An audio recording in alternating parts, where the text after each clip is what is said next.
Welcome to Motherhood. Whether you're 18 or 80, Dr. Christina Hibbert, clinical psychologist, author, and mother of 6, is here to help you through the ups and downs, the joys and frustrations, the new information from experts, and the stories of happiness and heartbreak from real moms. Remember, if you can, tell your mama to listen too. And I'll make everything all right. Here's Christie. Welcome to Motherhood. It's me, Dr. Christina Hibbert, here to help you overcome, to become, and to flourish in this authentic and hopefully, well, sometimes authentically challenging, sometimes authentically wonderful, but hopefully authentic experience we call motherhood. Today, that's what we're going to be talking about. We're going to be focusing on authenticity, which is one of my favorite topics, something that I really put a lot of value into in my life, and something that I think we as moms tend to struggle with in many ways. And so I'm really excited to be able to introduce my guest in a few moments, who is here to share some wisdom on this great topic and help us all to live a little more authentically as moms and as human beings, right? So before we get started, I just want to thank you for joining me here on Motherhood. And I want to say, I know it's been a while since our last episode. I took a break for the summer from doing this. It's been 2 years I've been doing this. And even last year when I had my concussion and was out, I still recorded radio episodes, which was crazy.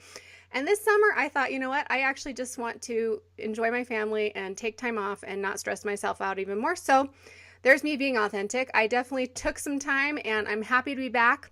But I was grateful to have some time away to focus on my family for a little while. So I'm glad to have you all back. I hope you have joined our Growing Through Motherhood Facebook group. If you haven't, just go look it up, Growing Through Motherhood, and ask to be added. We'd love to have you there.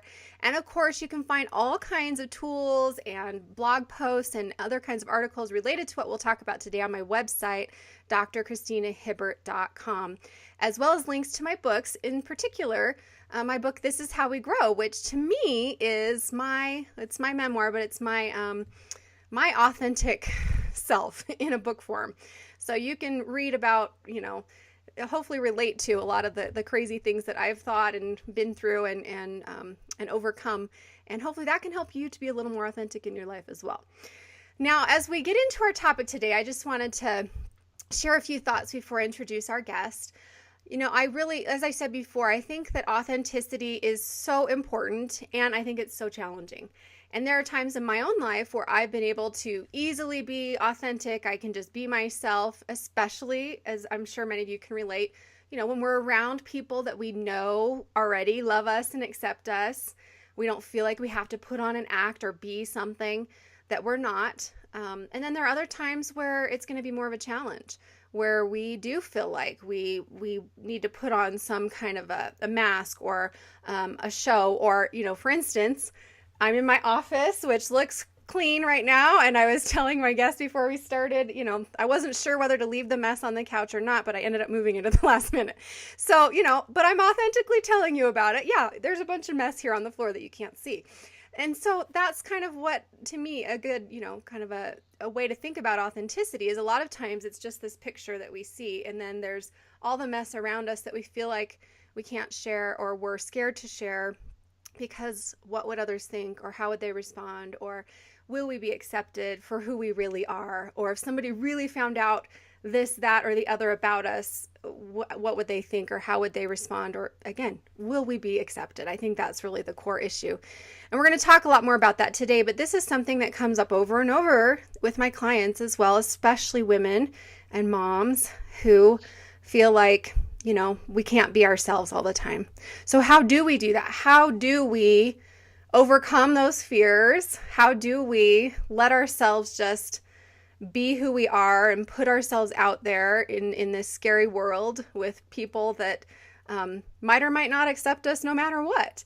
And what are some of the skills that we can develop to help us do that? That's what today's show is going to be all about. So without further ado, let me introduce our fabulous guest here, Christie Dominiak. Welcome to the show, Christie. Thank you. I appreciate you having me. Or I usually say welcome to motherhood, but you're a mom, so Yep. Welcome to motherhood. Mom a few times over. Mom 3 times over. So let's start there. So Christie is a mom of 3, and your kids are all teenagers. So tell us how old they are. They are a 17-year-old boy, a 13-year-old girl and a 16-year-old girl. So Wow. I didn't go in order. I have no why, but Because that's order what of we do. crazy, I guess, Yeah, exactly. So she's in the thick of the teenage years, like I am as well, and many of you out there are. So she can relate, obviously. And there's a lot more, though, that I want to tell everybody about you, Christie. And she has a fabulous name, so I won't forget it because it's my name. Spelled differently, but still the same. So anyway, let me tell you a little bit more about Christie. She is the author of The Shaken Snow Globe, Finding Happiness Beyond My White Picket Fence. So be sure to go check that out. She's also the president of Bliss Spiritual Co-op, which is a nonprofit retreat house in Mount Pleasant, South Carolina. She's a graduate of Notre Dame. She holds a bachelor's degree in business administration. She is an inspirational speaker and a writer and contributor for 30seconds.com, which is how we connected, because I'm also a contributor for 30 Seconds, which is a fabulous, go to the 30seconds.com and check that out for sure. It's a wonderful way to connect with other moms and other people. She is on a mission, Christie's on a mission to help people discover their true selves and find their happy. She lives with her husband and 3 children. And they have experienced their own ups and downs of life, as we all have, but she knows that she is exactly where she needs to be. And with her insight, she's not only trying to help her family, but help others. And that's why I'm so excited to have her here today. You can find out more about her by going to her website, Shaken Snow Globe, shakensnowglobe.com, to learn more about her book and about her, as well as find her on Facebook. So facebook.com/Christie with a K and a Y, Dominiak, Dominiak, and you can find her there as well. So again, thanks for being here. I'm so excited to talk with you today. I'm excited to talk with you as well. Thanks for having me. Well, you're welcome. And let's just jump right in. So we're talking about authenticity. I mean, I said a few things to start. You were kind of nodding your head a little bit. Do you agree that this is something that we as women and moms are challenged with? Absolutely. I think it's kind of our number one nemesis. We tend to compare, look around, compare. And so it's hard then to just be you, because we're so busy looking outside of ourselves at everything else that maybe we're not. Right. And why do we do that? What do you think? Like, why do we feel the need to compare so much, especially as women and moms? Because I think, like, I have a lot of sons. I have 4 sons and 2 daughters. And one interesting thing that I've noticed between them, the difference, my sons just, like, they might compare and then think that they're better than others versus my daughters who compare and think that they're worse than others. And I'm not that all men are that way, but young boys tend to have like this overconfidence sometimes. And why is it that we, especially as women and moms, compare and then feel worse about ourselves? Why do we need to do that?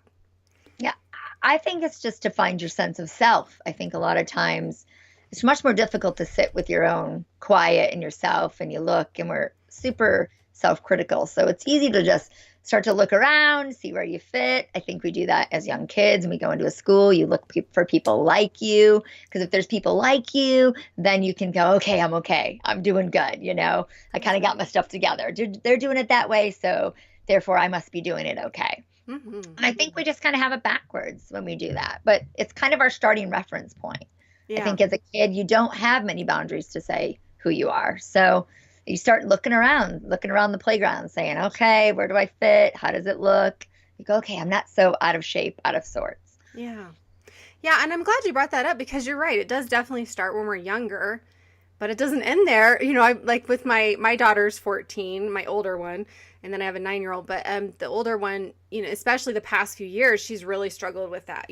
I'm so different. I don't fit in. I'm not like the other kids. She feels like she has different interests, and she does. And we would talk about that and how, how do you be authentic and be yourself and not feel like you have to fit in? And then I would say to her, and unfortunately, people my age still struggle with it. It's not just a teenager thing. We do. Even if it starts then. And so, it can be a problem throughout our life or at different times of our life more than others. But I agree that it starts when we're young. But why is it so hard when we're older too? You'd think we'd have it together, but we don't, right? You would think, right? 3 kids later, Yeah. accomplished, doctor in front of your name, Right. Notre Dame educated. You think all these accolades and things. But I think when we get to our age, we've done all these things that kind of have told us, hey, we got a good container. We're Yeah. looking good from the outside. We got some good labels stuck on us so people can identify, hey, we're good. And I think sometimes we're looking out there and we haven't begun the hard work of kind of looking inside. Like, who am I really? If all that went away, who am I? And that's a scary place to be by yourself and contemplating, well, gosh, who is this person? I'm quirky, or I don't do this right, or you start to self-analyze. And I think that's hard. It's easier to look around and get affirmation from other people or from things that we do versus just for being or existing. Our culture doesn't kind of teach that. We're always starting young, kind of achieve, do, follow the plan. So we're not really taught to slow down and look in the mirror and accept ourselves the way we are. That's true. I think it just continues as you go until you get a point when you're older, you start to be forced to look at that and say, oh gosh, why am I not happy? I got all this. And that's kind of where my book stems from. I looked around, I had the white picket fence, I had a great family, I had good things going for me, but there was something missing. And there's such shame in that. You don't ever want to admit that you're not feeling happy when other people are looking at you going, oh, it looks so great in there, Yeah. So that's kind of how it started for me. You kind of wake up one day and you're like, all right, I've set all the parameters. I seem to be accepted by people, but I wasn't very accepting myself.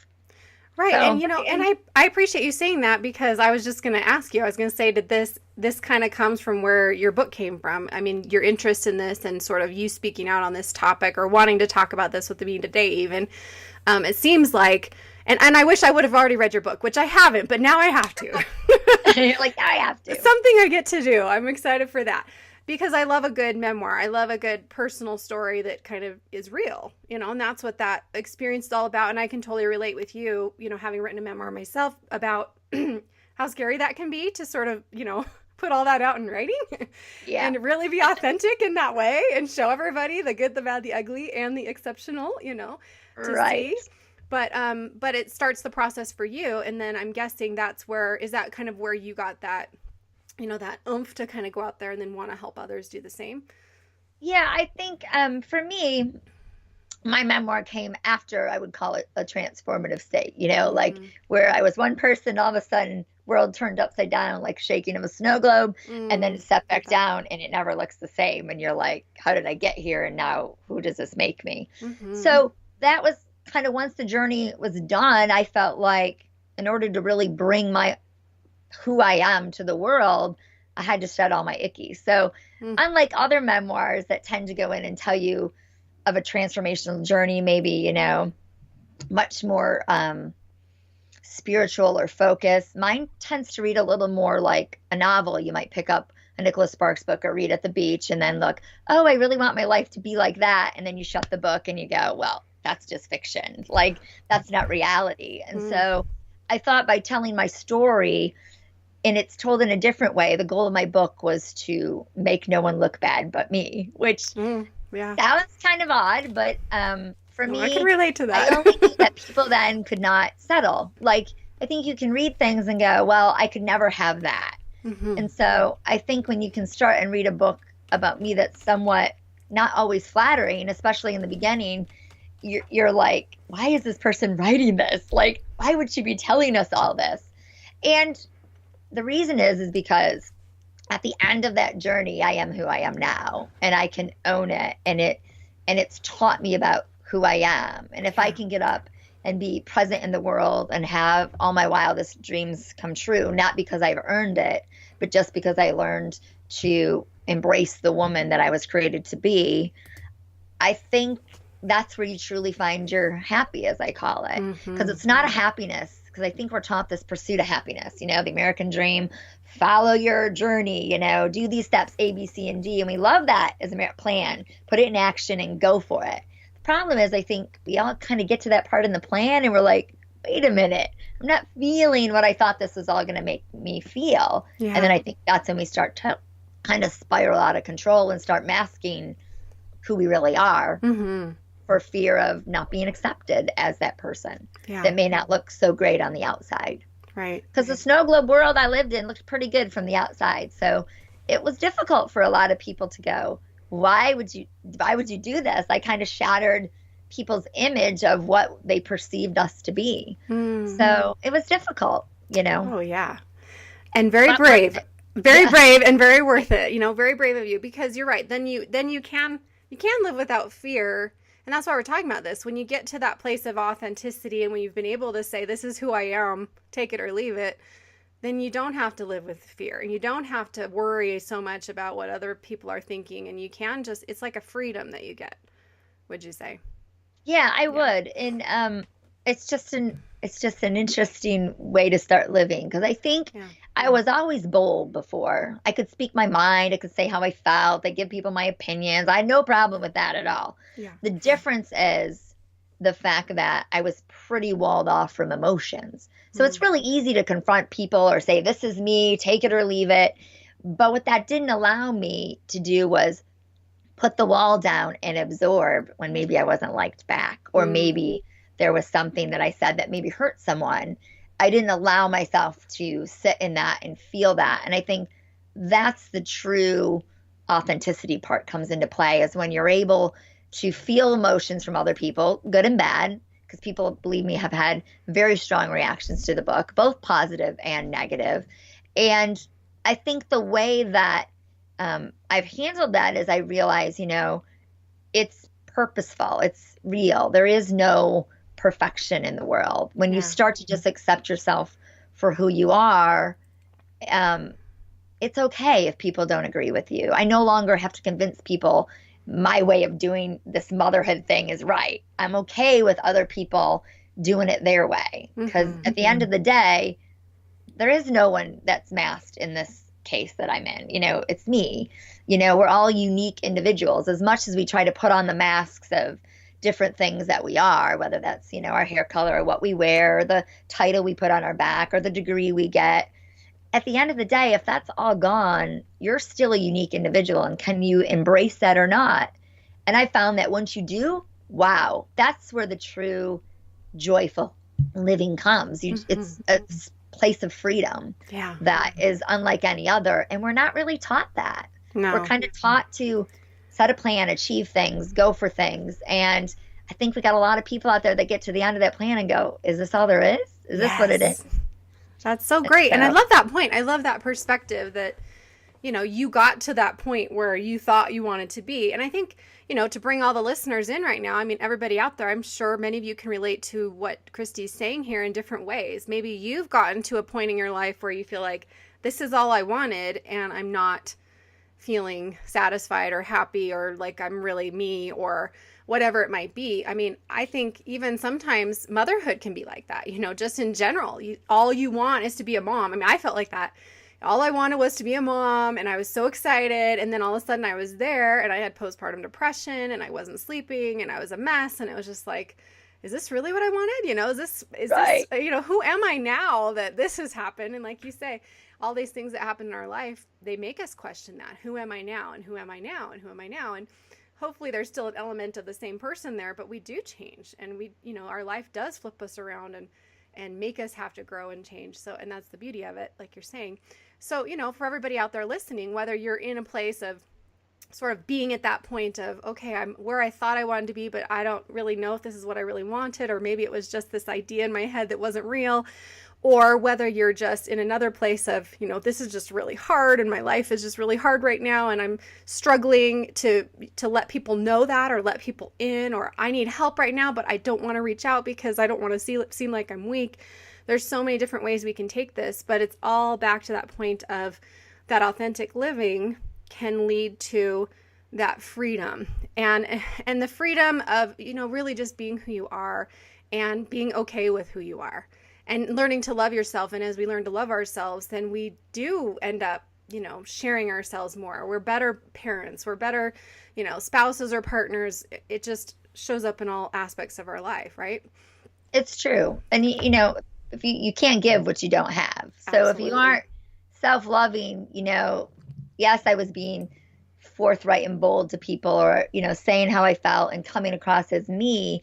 But the whole time I didn't realize I was really doing that for the atta girls and the pats on the back to feel strong and whole when, we're kind of delicate. But it's hard to be vulnerable, especially, in my case, I had a sexual assault trauma that I dealt with. I confronted my person. I did all the right stuff, which is kind of part of the story that unfolds in the book. But I never let myself feel it. I never let myself feel the betrayal, feel the hurt. And that kind of stayed with me. So I just felt like I didn't deserve all the goodness around me. So I found myself, you kind of start to self-sabotage. I think we do that to ourselves without even consciously being aware of it. Maybe we are exactly what we wanted and it's exactly where you're supposed to be, but you're having a really hard time just receiving it in that moment because now you've got it. There's no more earning it. You've achieved it. And it's like hard to just sit in the joy and receive. It's easier to do for other people sometimes than it is to do for yourself. So, oh, amen to that, especially for moms and women. It is.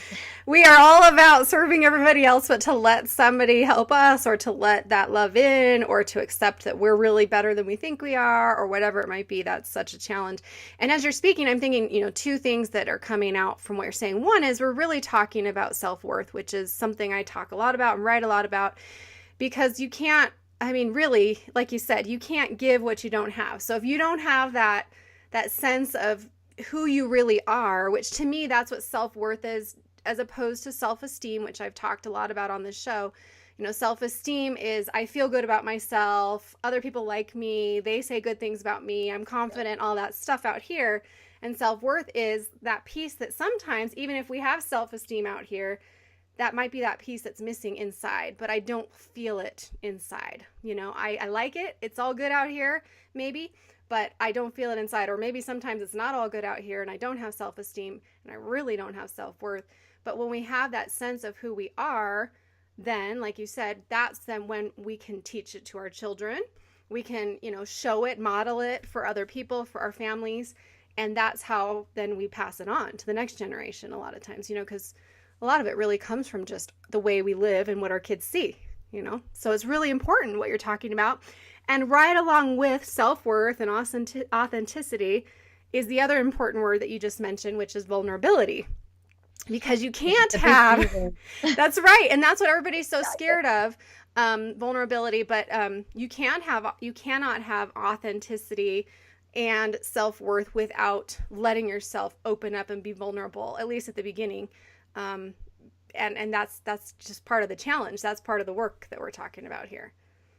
Yeah, I love your distinction. I've never heard it talked about that way with self-esteem versus self-worth. It's a great analogy because I really feel like that's kind of my story. I came up strong self-esteem, looked good from the outside, but there wasn't the self-worth. But everyone would perceive that you have tons of self-worth because that's how you present yourself. So that's a really I'm gonna take that nugget with me because I think I'm gonna reuse that again. Christie, Absolutely, yeah. That's a good point. I've described it in different ways, but I haven't heard it used in that terminology. And I think it is a very important distinguisher between the two because we do look at people with self-esteem. Oh, look, they've got everything. They've done all this. They've achieved all that. But you're right. That's an external pursuit versus an internal one. Well, and I'm glad that you're saying that because this is something that I've given a lot of thought to. I've written about my whole second book is about this self-esteem and self-worth. We all know people that have, quote, self-esteem, but it's like too much self-esteem. Some people say, like that person has too much self-esteem. And what I always say is, no, they don't have any self-esteem, really. I mean, too much or too little, it's all on that same spectrum. And it's really that they don't have that self-worth. So they're going to talk more about themselves, make themselves seem like they're overconfident in all these different ways. So, we can get confused by that and think, oh gosh, they really have that confidence and they love themselves. But that isn't necessarily loving yourself, thinking highly of yourself, talking about yourself, trying to act this way because it's an act. It's not real. And like what you've been talking about, though, feeling the feelings and actually going there and going, you know what, I really don't know how to love myself, or I don't really even know if I like who I am, or I'm not sure I accept myself. How can I expect other people to think I'm worthy if I don't think that, or to accept me if I'm not feeling that? And so it really is this deeper process of, who am I really, and being willing and vulnerable to open up and look at it, which is the scary part. It's so scary. It's so scary. But I shut my eyes and go, oh, you want to hide from that. Yeah. But it's funny, like, I had no idea. I'm kind of the person you described. On the outside, appeared very confident, very strong-willed. But inside, I had no idea I had all that fear and lack of confidence that stemmed, from years ago of failing to act, so to speak, that I had, suppressed all of that. But took someone to like flip the world upside down. Sometimes it is that vulnerable state where all of a sudden something happens, you get sick, or someone in your family gets sick, or you get an illness, or, whatever, job loss, big life-changing issues that stop you kind of in your tracks, and you no longer can earn it, achieve it, do it, and you're stuck with just you. Yeah. And that's really when that vulnerability happens. Do you let it happen, or do you just mask it with something else? Do you mask it with another job, another person, an affair, a pill, a whatever that may be, and instead of just sitting with it? Because that's the hard part. But when we do, wow, I mean, it's life altering, and giving people the courage to do that is, a goal for me. Just to give people to just say, look, if you just are who you are, my husband always tells our kids this great rule. He calls it the 25% rule. He says 25% of people are going to love you. No matter what you do, what you say, they are going to love you. Another 25, yeah, they're never going to like you. They can't say anything, do anything. You can't change it at all. Then there's 25% that they like you, but they can be persuaded not to like you. And then the other one, they don't like you, but someone can persuade them to like you. So you got a 50% in the middle of, catch all be all, Yeah. So, and I love that, because it is a true reminder that when you just walk through life as yourself, you can't always dictate what's going to be the right thing that I say to Christina that she's going to admire me and think, oh, Christy was really smart today that was such a brilliant point. And something I could say could resonate with you that I could have no idea was exactly what you needed to hear. And the old Christy, speaking about myself, I would have analyzed, thought about, I would have sat down last night. What could she have asked me about authenticity? How's this interview going to go? What can I say? And it's such a more peaceful, joyful place to come from when you say, look, I'm going to go and be myself. I might not always say everything perfectly. I might say something that offends someone. I might say it wrong, but someone else might hear in that stumble what I appear to, or what I believe or perceive as a stumble. They might see that as the thing that just unlocked the key to the door that had been shut in their lives for 30 years. Yeah. So it is such a different way to live, and teach your children to live that way means we need to embrace the big F word, which it's not the bad one, but failure. Failure. Failure, I think it's such a hard time in this country talking about failure. And I think we have a hard time watching our kids fail. Yeah. I think we have a hard time with our own failures.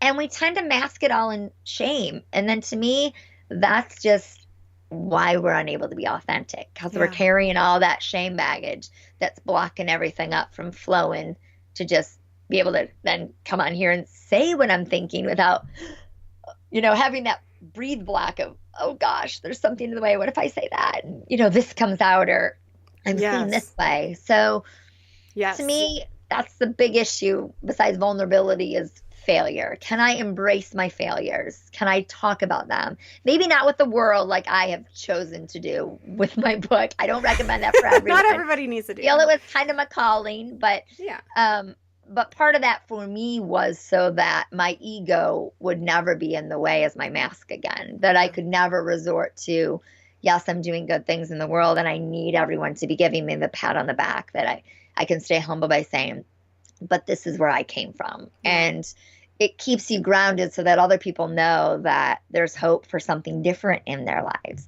Even if they believe they're at the pinnacle top and they're just not feeling it. There's something greater for them. And that comes from taking the mask off and walking out the door and being yourself. Even after you've tripped and stumbled and left the books on your couch. And especially then. And I think that what you're saying, the failure goes right along with the vulnerability. I mean, really, this is the solution. The solution to authenticity, or where you start, is vulnerability. You have to be willing to go there. Like you said, that question of will I be vulnerable or not? Am I willing to say, I don't have all the answers. I don't know how it's going to turn out. It might be horrible. It might be wonderful, but I'm going to go for it and expose myself, open myself, reach out for help, talk to somebody, whatever it might be. And that's the first step. And I want to say one more thing about that before we talk about failure. That though, to me, vulnerability is the source of connection. It's the source of connecting. So even when you just shared just a few minutes ago about, your experience going through a sexual trauma, and I experience the same thing when I get up and people see from the outside what they think is somebody who's put together and is doing all this stuff and succeeding. And then I start to talk about the things that I've been through in my life and all the challenges and how horribly I've treated myself in the past and things like that. Every time it's always this, thank you for that. Thank you for saying that, because when you just said that, somebody who's listening today has experienced that and can now relate to you.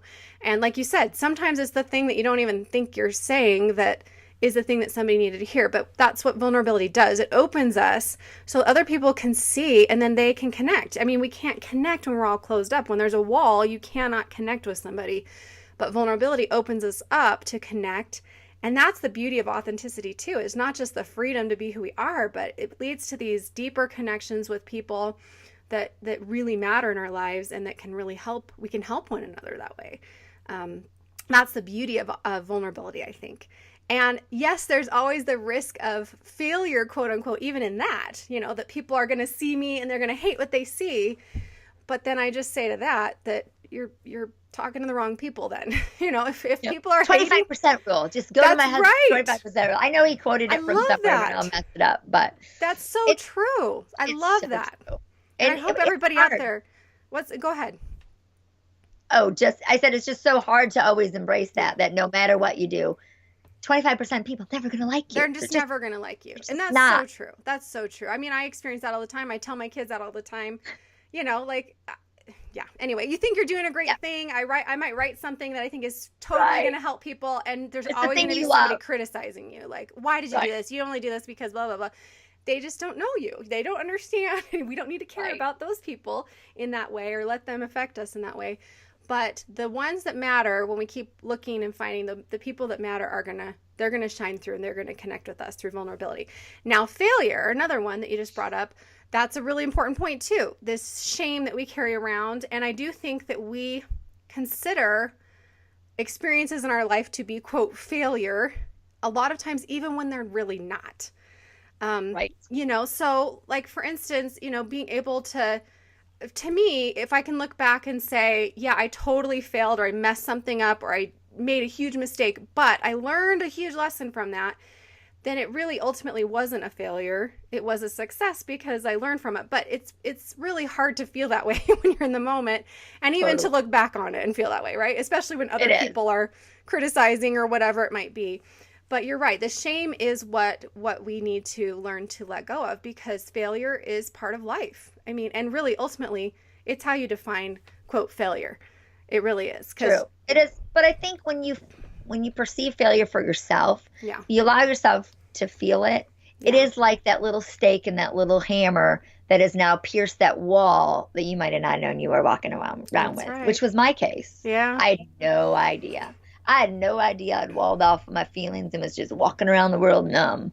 Yeah. Because the other part of me I didn't like. So let's just present that. But the failure, when I finally fell off the quote unquote pedestal I had formed for myself as this good girl that did the right thing and followed the rules and did everything the right way, whatever that is. Right. But for me, that was my cloak. And the moment I fell off of that was the point for me that said, oh gosh, if I'm not that, then what am I? Yes. And since I sat with that exposed the heart. That exposes you to a vulnerability that you're like, oh gosh, I didn't even know I was living with this wall. Yeah. And I think it's important, like you said, when you share a vulnerability with someone else, sometimes it's that little thing that hammers in, that little crack that you put in their wall that they didn't even know they had a wall up to deal with it, because you've now you brought it to the light. You gave it light. It can heal. In darkness, it festers. It can't be touched. You don't talk about it. It just grows. And, it's like a cancer that just needs to be rooted out. But if the silent killer, you can't see it. You can't touch it. You don't know what's in there. But when it's exposed, you choose to either do something about it or not. I love how you said that. I love how you said that we can help others to crack themselves open ultimately, and really crack that wall a little bit and let some light in by being vulnerable and sharing our failures, or letting our kids fail. That's really, you mentioned that's a really hard one. Never fun. So hard to do, but yesterday I was in the kitchen and my daughters were fighting about, I don't know, one was watching some show that the other one hadn't seen yet, and she didn't want to do it, but she had to make lunch, and they're in the kitchen anyway. And I'm trying to solve it, and then I stopped. I'm like, wait a minute. This is not my problem. I do not need to help you with this. You guys can figure this out. I'm going to go and eat my own lunch in my own room. I'm going to leave you here. And I just left them to deal with it. But it was kind of one of those moments for me, as a mom. Wow, I am really just getting in there too much and trying to solve everything for them when they really need to figure this out. And that was a small example, but we do that in big ways too, of course, in their lives. We do. Rescue them when maybe we need to let them fail a little bit so that they can ultimately succeed. Because that's what failure does. Ultimately, it helps us succeed. It's not fun. No, to let it's very hard. Because I think we internalize that. Yeah. Did I not teach them right? Why are they fighting? Didn't I teach them to be kinder and more loving and caring? And so we then put the burden on, and then we feel like we have to fix our mistake. Yeah, it's really for us that we do it. Really, I mean, it really we want to feel like good parents, and we want to make sure everything's happy, and we don't like it when they're not happy because it makes us feel unhappy for them. And it's uncomfortable. It's kind of like following through with a consequence when we say we're going to ground them, and then you're like, oh, I don't really want to do this, but we do it. We have to do it because ultimately we do it for them. And if we don't do it, we're really doing it for us because it's easier to not follow through or to give in or to whatever, to rescue. It's really easier for us emotionally to rescue than it is to not. It is. But it's hard to let our kids fail. So that's another whole issue. That's a whole nother topic, right? That's a whole other issue. Whole other topic, authenticity. But it goes right along with it, and it shows again, just another example of how our quote failures ultimately they teach us, they strengthen us. I mean, without those we don't grow, and that's what we're hopefully trying to do here, is to grow and to improve. Right. Now, along with failure, though, let's talk about success, because I think a lot of us, like you mentioned when you're writing your book, you wanted to kind of expose all of those things that were failures of yours.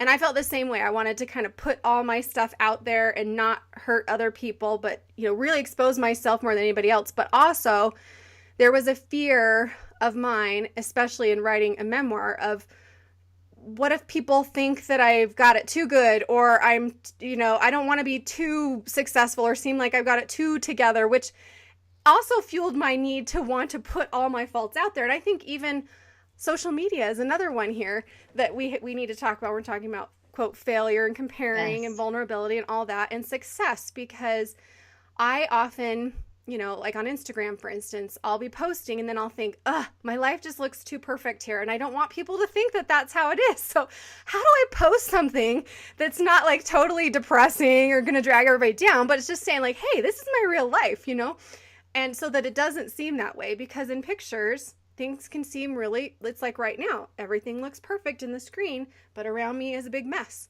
So how can I post the mess without being, some kind of downer online even? So I think the success goes right along with the failure. They kind of piggyback off each other. So what do you think about all that? Well, I think that's the journey of life, to find the happy when you can sit amongst the mess. Yes, I like and that. still be happy. Mm-hmm. You're still sitting in it. So even though you're putting that picture out there, it's being okay with 1 like or 500 likes or no likes or bad comments, but knowing this is just me in my normal state, and this is who I am in this flash of time, but also knowing that despite all this swirling around me, it's okay. Yeah. And I think that's the hardest part, is to be in that chaos. And the success comes when we don't feel like, oh, this great moment, I guess I can't appreciate this enough because I got all this mess in the back over here. Yeah. Okay, I better not show my good. So I also think it can work against us. I mean, we talk a lot about people putting up fronts on Facebook and different, social media sites where everything looks good. But at the same time, it's really hard to go, hey, look at the messy here. Hey, look at, the drug addiction or the alcohol or whatever the thing. And my husband just left me. And you can't share other people's major, I can't be like, look at my kids that totally messed up and I'm going to, and why would you? I mean, really, why would you do that? That would be awful. But you're right. But it's enjoying that there actually is a good moment amongst the chaos. I don't think we celebrate that part of it. We haven't really looked at the flip side of that. That's true. No, we're celebrating a good moment behind all my chaos. Now, the hope is that, I don't need to share this with everyone. I mean, like I said about my book, I put this out there for everyone. I don't recommend that for everyone. But for me, that was just, I knew it was important for my journey. But I also think putting it out there doesn't have to be to millions of people. It could be to your next door neighbor. Yeah. It could be to your best friend or the clerk at the grocery store or whatever that moment is that's true authenticity when you're just living in that present moment. And you know what? Right now, that present moment looks dang good because the screen looks good. The office looks good. I'm good with it. But I'm not going to sit and shame myself knowing that there's all this mess because there's always going to be a mess. Life is imperfect. It's messy. It's never going to be neat. And part of me, I was trying so hard to make my life super neat so that I could breathe. Yeah. I could just take a breath and I could sit there and then I would be myself. Because now I got everything together and I can breathe. The problem with that, something always comes up. There is no just breathe in the peace because there's always stuff fluttering, good, bad, indifferent, kids yelling at you, one coming and needing this while you're helping another with homework. So you're yelling at one because you're getting, then you feel guilty because you got rid of one. And, there's always the shuffling of the deck. I think it's just learning to be doing the best I can in the moment that I'm in. And it's enough. My daughter just came in and it's going to the bathroom here. I can totally hear it. Sydney. That's fun. I'm on the radio recording. Very authentic. That is authentic right there. Like, she's got real kids that just barge in and how do we find all this time to be quiet and have a conversation? We don't because there's kids bopping in and out. Oh my gosh. That's my mom saying. See, now I'm like, should I cut that out or should I keep that? I'm not sure. Finish your business and then go on out. I'm doing a radio show. Funny. Oh, that's a perfect example of what we're doing. Sorry, that is No, I'm sorry to interrupt you. I'm like, oh my God. No, it's awesome. It's the prime. But see, we shame and then we worry about it and we analyze it and we question it and we excuse it or we don't excuse it or it's just be in that moment. It just is what it is. Be in that moment. So I love what you're saying. It's so hard to do. Because you're making a really important point about it's not so much about, you're right. When we're working really hard to be a certain way, then that's the problem. I remember one of my favorite quotes from my own book is, it's exhausting being who I think I am. And, I'd written that just in my journal and I ended up using it in the book because it's so true that we think we're this person and then we're working so hard to be, like you say, that person so that either we don't have to feel who we really are or we don't have to deal with stuff or whatever it might be. And then we're not being authentic. But when we can stop and sort of listen to the whispers, those little bits of, wisdom that come to us and say, you know what, say something to this person right now. Open up to this person. This is the right person. And I always say, you don't have to open up to everybody. That's not what being real is all about or being authentic is. It's not, like you say, it would be weird if we just shared everything with everybody. That wouldn't be authentic either. No. You have to find the right people. And that's why a lot of this shouldn't be done online, like you're saying, or maybe in a book or whatever. For most people, it's not going to happen that way. But if you're in line at the grocery store and someone's struggling and you feel like you need to tell them about your own similar struggle, do it, or if you're with a friend and you feel like you just need to be like, I need to talk about something and I just need to get this off my chest, do it. And so to me, it's really, that's what it's about, right? It's about listening to yourself or to, the divine inspiration, as I like to think, telling us what to do and following through with that. And when we're doing that, then we're authentic. And there might be moments, like you say, where we're looking perfect in the middle of a mess, and that's okay. And there might be other moments where we're looking perfect in the middle of the mess, and we might need to go, you know what? Look at the mess on my floor. There it is, and we need to show that instead, right? Right. Well, it makes you real. It makes you touchable. It makes you relatable. And sometimes we just don't want to be relatable because then we have to have a connection. That's right. And That's if you right. don't have a connection with yourself, I sure in the heck don't want you in here, right? I mean, then you'll really see me, and that might not be so good. And then your Yeah. mind goes and you self-sabotage anything maybe positive you've started to create with someone. Yes, that is So so true. And I love that. And that also points back to the other point that you were making that I wanted to emphasize, which is the definition of success. We might be afraid of success as far as like being popular or, making money or whatever. We think that's success, but the true success is being authentic. Really. I mean, that is truly what success is. And a lot of times being authentic is the mess. And like you say, sitting in the mess instead of being the one that's overcoming the mess all the time. The authenticity is success. And I hope everybody out there can hear that and start today to try to redefine what, quote, success means to you. And hopefully we can get a little closer to success means that I'm actually doing what I feel like I need to be doing from a deeper place, that I'm actually letting myself be vulnerable, that I'm actually willing to embrace my mess and then work through it instead of trying to just pretend it's not there or having to overcome it or be perfect before I can then feel that love for myself. That's another thing that you just said that was really great. You realized you didn't have to be, quote, perfect to feel, to just be okay with yourself or to love yourself. And I think that's a really important lesson for everybody listening today. it is, and it's not an easy one. No. It's not. It's hard to be still because we hear all the negative. I like what you said about whispers. I was joking, called the whispers in my heart, the thing that I was blocking off. We all know people who live with their hearts. I was not one of those people. I was a head girl, logic only, rational world. Don't let any of this in because that causes pain and destruction. Only live up here. But now I'm realizing, those whispers of the heart are there for a reason. It's to help you when you say that person in the grocery store, like, what?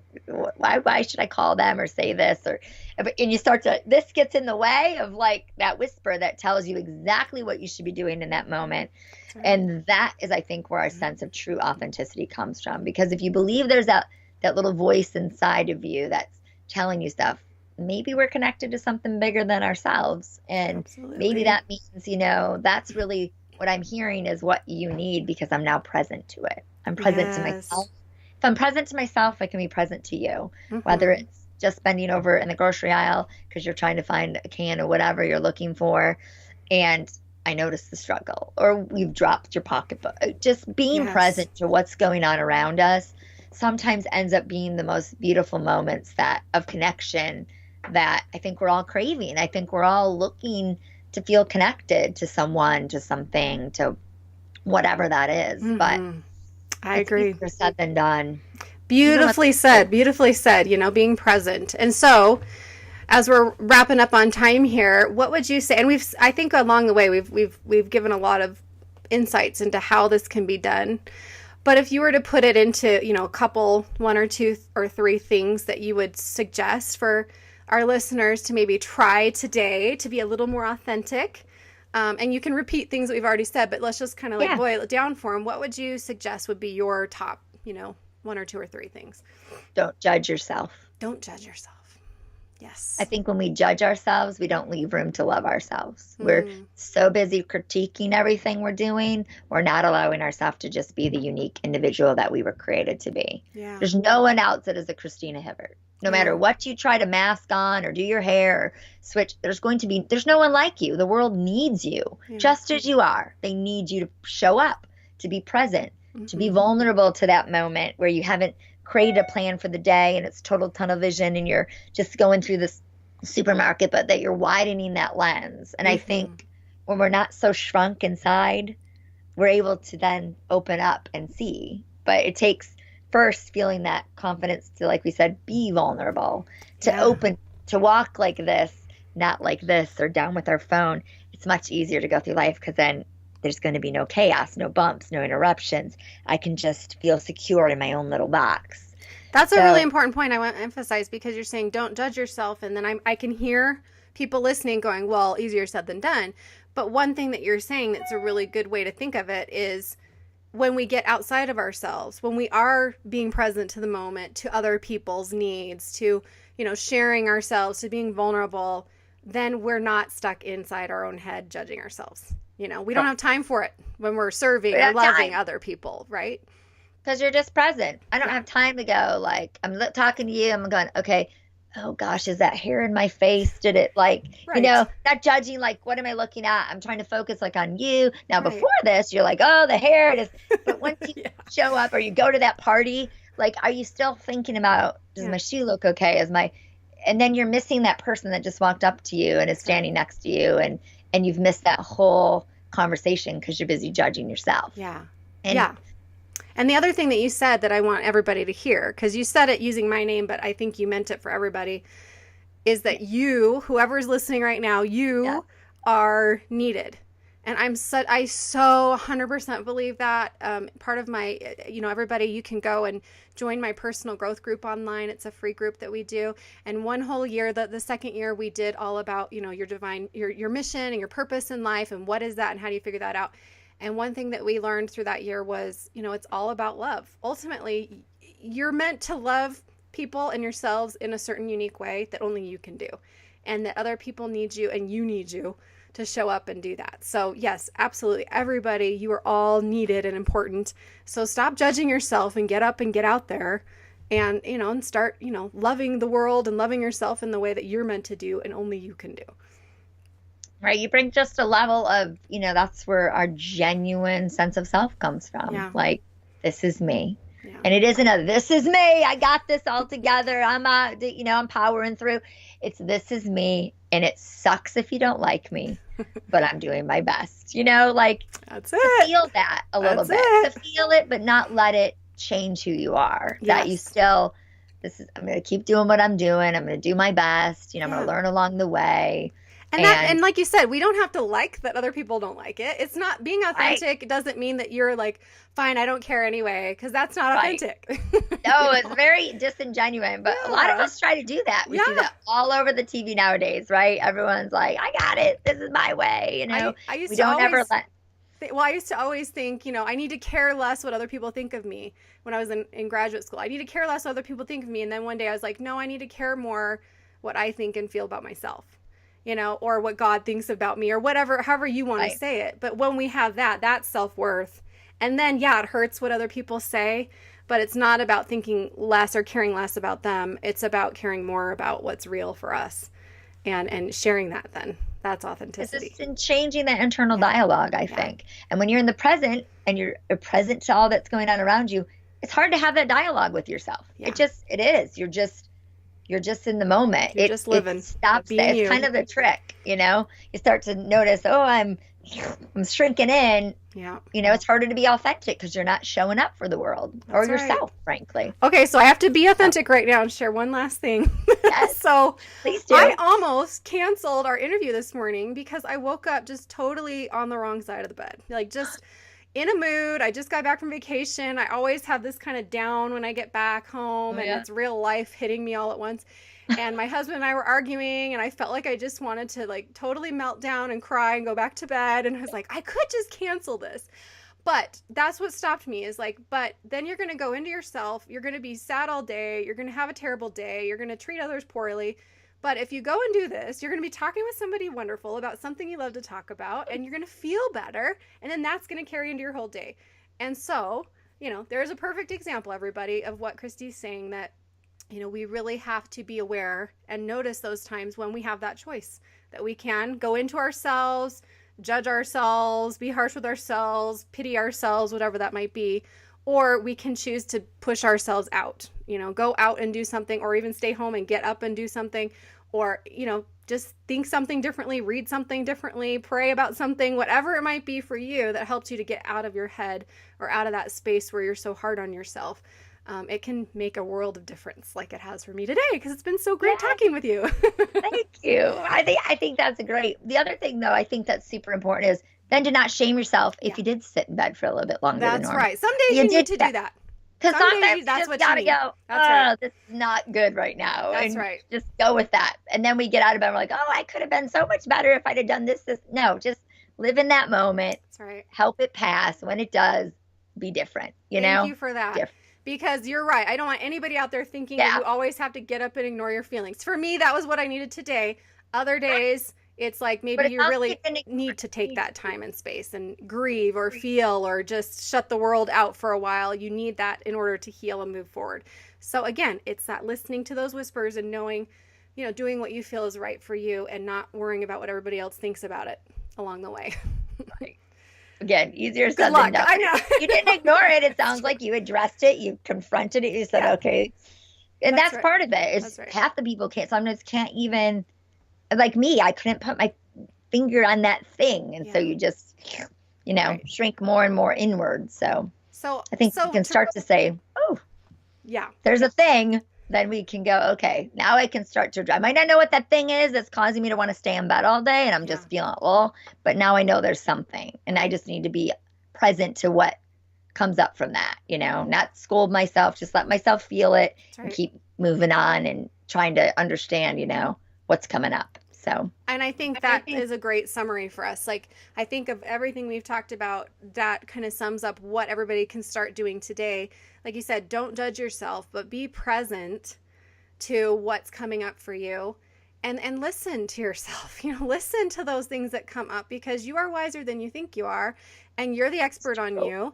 And when you feel that prompting to reach out for help, to ask for someone to come and listen or to be there for you, or when you feel that prompting to get up and get out of yourself, or whatever it might be that we've talked about today, that vulnerability, when that presents itself, again, you have that choice. Am I going to let myself be vulnerable or not? Am I going to choose to go there with myself or not? And that's really what we're talking about when we're talking about authenticity. So I hope and pray, and I'm sure you feel the same, that everybody listening today, that you will all take the challenge and choose vulnerability, choose presence, choose to listen to yourself. And I know that's a really hard skill. It's something in therapy with people that I have to work for a long time with them to help understand, especially if you're not used to hearing those things and used to listening. But like Christie says, it can be done. She's living proof. You can change. You can change how you are. You can, choose to live differently and to be more authentic in your life, for sure. Yeah. Yes, I agree. I think we got a lot of people settling for their lives instead of living. That's right. That's right. You don't have to settle, people. You don't have to settle. You don't have to settle. That's I think right. It's such a hard concept, though, right? We all think, I don't. But I think we don't settle when we bring ourselves fully present to the world. That's right. Saying, okay, I'm not going to settle for just okay. I'm gonna strive for amazing. Whatever that looks like. And I might not know what it looks like yet, but at least I'm open to it. I'm open to it showing up. That's right. I love that. Thank you for showing up today. Yo, my pleasure. I'm so glad I did. I'm so glad I did. It totally changed everything. And I'm even going to be nicer to my husband now. Because I'm in a better mood. But yeah, absolutely. As I always say, we don't have to just overcome, but we can become and we can flourish. There's better than just being better. We can be better than better.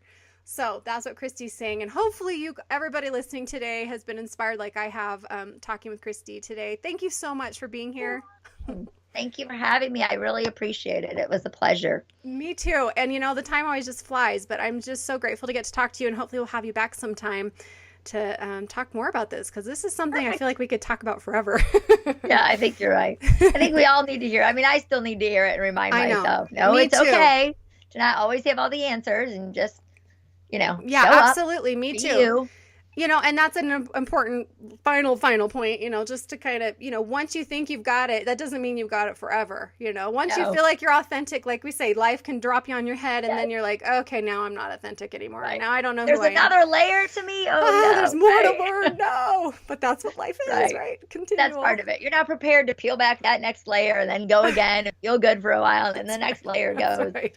But, keeps us on to the going. core of who we are, I guess. That's right. And you're in good company, because we're there with you. And so are all the other people trying to just be authentic and live true to who they are. So, well, again, everybody visit Christie's website to learn more about her and her book. You can go to shakensnowglobe.com to learn more about her book and to pick that up, as well as find her on Facebook, Christie with a K and a Y, Dominiak, Dominiak.